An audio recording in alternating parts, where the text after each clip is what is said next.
Shadows in the Rain, Episode 1. Detective Brian J. Cunningham.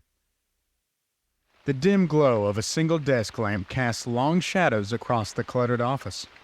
Papers are strewn everywhere. A half-empty bottle of bourbon sits next to an ashtray overflowing with cigarette butts. The sound of rain patters across the window, adding the somber atmosphere.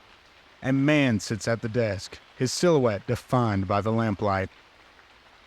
It was Detective Brian J. Cunningham, a rugged, world-weary man in his late 30s. His trench coat is draped over his chair, and he's wearing a loosened tie and a fedora. He speaks in a gravelly, reflective voice tinged with cynicism. It was a night like any other in the city of forgotten dreams. The kind where the rain washes away the grime, but not the guilt. My name's Brian J. Cunningham, private investigator.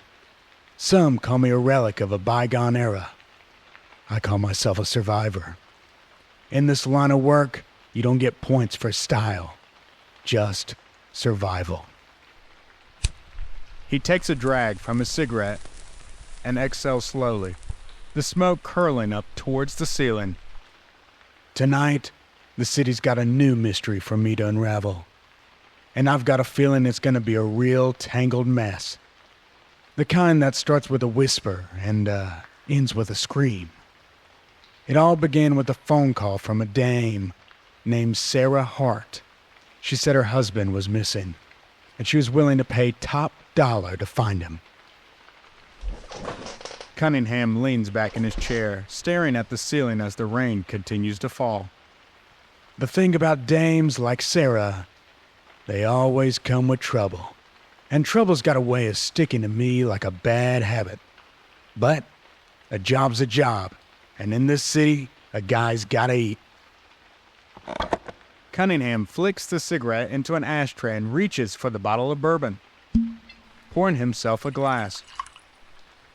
Sarah's husband, James Hart, was a big-shot lawyer, the kind with a reputation for making problems disappear. Sometimes quite literally.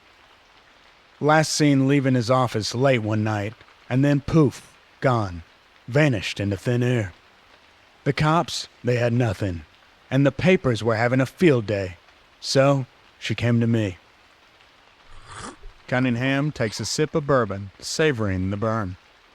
I've seen a lot of disappearances in my time, but something about this one smelled a little fishy.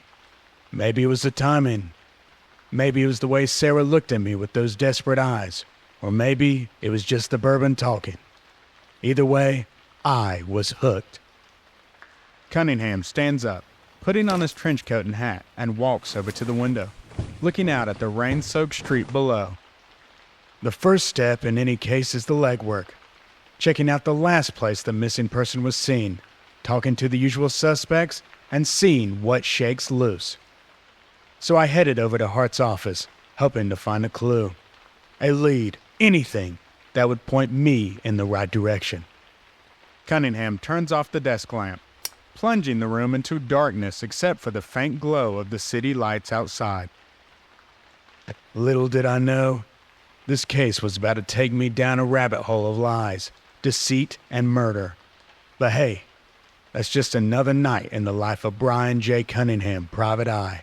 And this, my friends, is just the beginning. Cunningham steps out into the hallway, closing the door behind him as the rain continues to fall.